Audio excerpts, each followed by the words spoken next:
In this video, Santa is going to tell you all a story of how he saved Christmas while I create this artwork. Now, let's begin. Squeaky voice cried across the control tower. Red alert, Claus, they're gathering on the outskirts of the village. Claus finished snapping on his armor. Thank you, Bernard. Is he with them? Yes, Claus, right on the front line. Claus gripped his broadsword. Unexpectedly courageous of him. The control tower window slid open, and cold air tore into the room. The sweet smell of winter filled Claus's nostrils as he took in a deep breath and cracked his neck. Let's go see what the king of the naughty list has to say. Santa charged forward and leapt, firing out of the room and shooting across the village grounds. He landed on a factory rooftop, took a few heavy steps, and leapt again, shooting over the city walls and landing in the icy tundra of the North Pole. He slowed to a march and approached the army of frozen warriors before him. They practically blended into the icy landscape, but their leader, leaning on a large rocket launcher and picking something from his teeth, was a green-furred figure who easily stood out in the crowd. It's about time you got here. I wondered how long you were gonna keep me waiting, big man. He stood upright, lifted the rocket onto his shoulder, then looked at the blade in Claus's hand. Still with the swords? Your elves can make you thousands of bootleg PlayStations and Xboxes, but they can't make you a decent gun? Is that what this is about? PlayStations and Xboxes? We would have been willing to pay for them if your vile corporations had made enough for all the good boys and girls who wanted them. Christmas wishes don't get put on hold because of poor demand expectations, Grinch. Well, all the same, a lot of big businesses are paying me good money to stop you from dishing out your version of their goods. You can hand out all the toy wooden horses and little bags of marbles or whatever that you want, but all your tech gifts, gotta cough them up to me, big guy, or my friends here are gonna wreck the halls of your cute little factories. Claus looked across the army. Thousands of frozen skeletal warriors were lined up and snarling, awaiting the Grinch's orders. Come on, big guy, you gonna take them all out with a sword? You've got no play here. A sly smirk crept across Claus's face. Ho ho ho, don't I now? He slammed the hilt of his blade into the ice, and a ripple of green and red energy shot through the ground, which started to rumble. Out of the ice behind him burst a massive blur of brown fur. Santa belted out in his thundering baritone, Rudolph, slay! Greening over the battlefield was the great 20-foot-tall deer beast, its nose a glimmering beacon of red to be seen for miles. It spun through the air and pointed its head towards the army. The light of its nose glowed brighter and brighter until a beam of energy fired from it and obliterated 20 ice demons. Grinch simply rolled his eyes. Oh, fine, have it your way. He gestured forth and his army charged.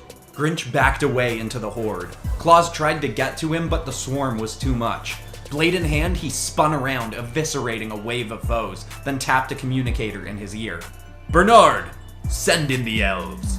The gates of the village opened and out poured Santa's own army. Adorned in pointy green helmets and clogged ice skates, the miniature warriors fired forth, joining Old Saint Nick on the battlefield. He continued to sweep through icy foes, but the more he cut down, it seemed the more would appear. Soon, ogre-like ice demons began lurching out of the ground to join the fight. Claus leapt onto the first one to rise and drove his blade straight through it, but even that didn't take it down. He pulled his blade out and swung a mighty Christmas fist into its jaw, and the beast erupted into snowflakes. But that blow took might that Santa's army didn't share. They were outnumbered and outclassed. They needed to cut the head off this snake. Claus whistled and caught the attention of Rudolph. The beast swooped down and Claus leapt into the air, catching Rudolph's side. They soared above the scene and Claus searched for the army's leader, to no avail. Bernard, scan for humbug particles. There should be only one source out here. Already on it, and he... Wait a minute. This can't be right. But the audio cut out. Bernard! To make matters worse, one of the ice ogres hurled a massive frozen spear that collided straight into Rudolph's chest. The beast and Santa crashed to the earth. Claus rolled to his feet and ran around to Rudolph's side to inspect the wound. Ice was slowly seeping across Rudolph's body. Not today, old friend. Claus tapped his comm again. We need 1,000 cc's of condensed vitamin D on my location as soon as... Before he could even finish, a figure crashed into the field next to him, wielding a candy cane blade and a silver battle flail. A smirk crossed Claus's face. Always good to see the old ball and chain. Mrs. Claus moved her weapons with such precision it was as though they had a mind of their own. While her flail would swing around her and obliterate a half-dozen ice demons, her sword would be slicing through another 6. My love, when we have you, we hardly need an army. She ran toward Rudolph and pulled a vial from her pocket. Well, dear, these icy troublemakers are old news. Before she could reach the downed Rudolph, 2 of the ice ogres sprung up from the ground before her.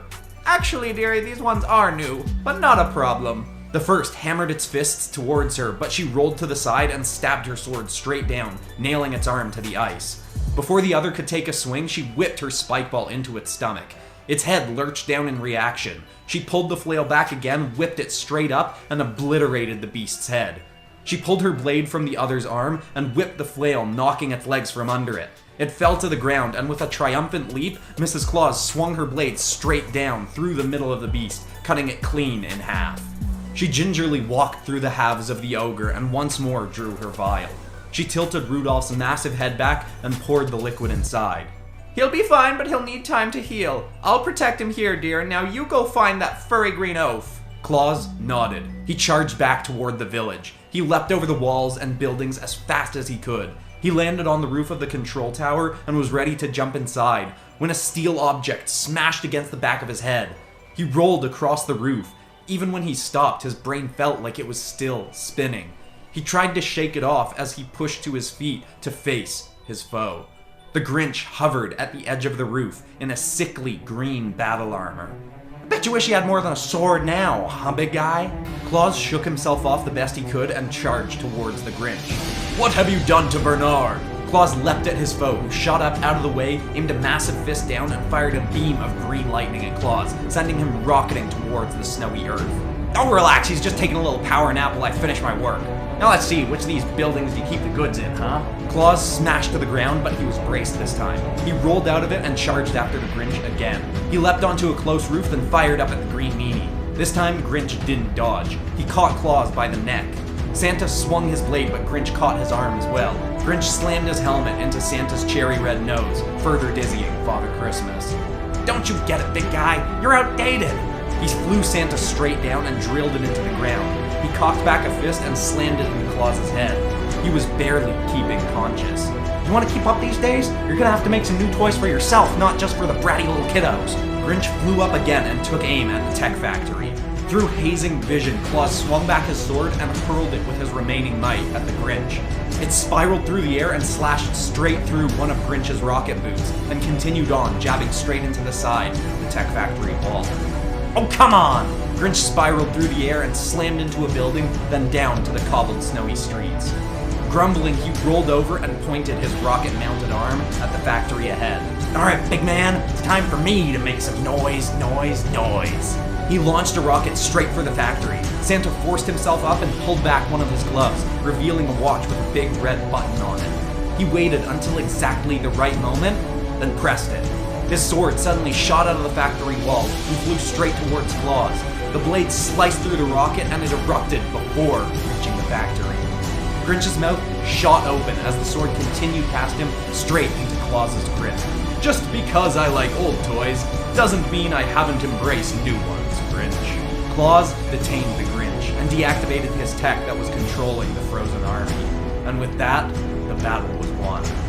The Green Man's heart wasn't growing to any new sizes that day, but in the least, for the time being, Claus and his crew had saved Christmas.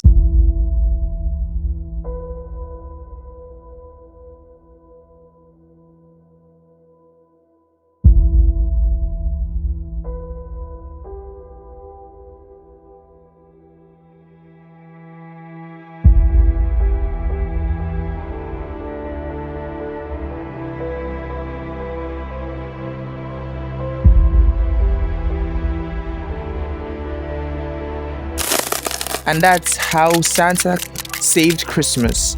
Story written by Popcross Studios. Dude is incredible. Link to his channel in the description down below. Hope you guys enjoyed the video. Don't forget to drop a comment down below what you guys would love to see next, and subscribe to this channel this festive season. And that's it for me today. Let me go grab a pocket of chicken. See you next time. Bye.